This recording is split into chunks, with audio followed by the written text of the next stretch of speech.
Hello guys, আসসালামু আলাইকুম। আমরা আপনাদের মাঝে একটি নতুন ব্লগ শেয়ার করার জন্য আবারও নতুন একটি ভিডিও নিয়ে হাজির হয়েছি। তো আশা করি ভিডিওটা সম্পূর্ণ দেখবেন, আপনাদের অনেক ভালো লাগবে। আমরা চলে এসেছি মালয়েশিয়ার এক জায়গা, যে স্থানটা হচ্ছে বাংলাদেশের সবাই মিনি ঢাকা নামে চেনে। তো এখানে ঢাকা আর এখানে একদম সেম। তো এখানে বেশিরভাগ বাঙালি দোকান, বাংলা দোকান।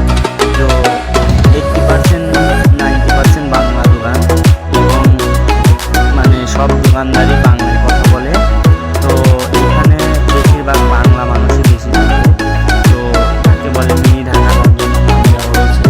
এখানে প্রচুর পরিমাণ বাঙালি, তো কিছু কম বেশি মানে অন্যান্য দেশেরও আছে।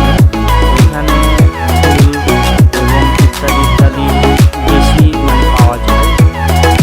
এখানে সব কিছুই পাওয়া যায় কম বেশি, কিন্তু ফুলের দোকান এইখান দিয়ে এই আশপাশ দিয়ে ফুলের দোকান বেশি। তো বিদেশিরা আবার ফ্লাওয়ার খুব ভালোবাসে, তার জন্য তার দেখুন ফুলের দোকানে প্রচুর ভিড়। তো আমরা কিন্তু যাচ্ছি সামনের দিকে রাস্তা দিয়ে হেঁটে। তো আমরা একটু ঘোরাঘুরি করার জন্য দেখুন প্রচুর পরিমাণ এখানে বাংলাদেশি এবং বিদেশি, এটা কিন্তু মিনি ঢাকা বলে। আর এখানে প্রচুর পরিমাণের দোকানপাট।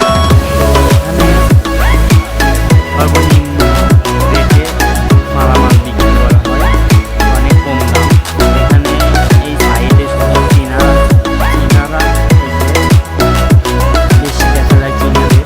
তো চীনারা এখানে এসে প্রচুর পরিমাণ চীনা লোক এসে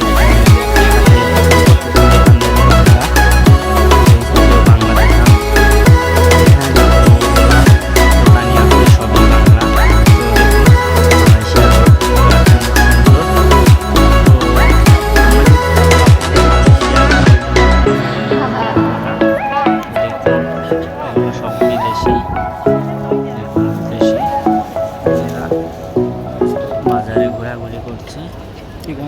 তো এখানে একটি সিস্টেম অনেক ভালো, দেখুন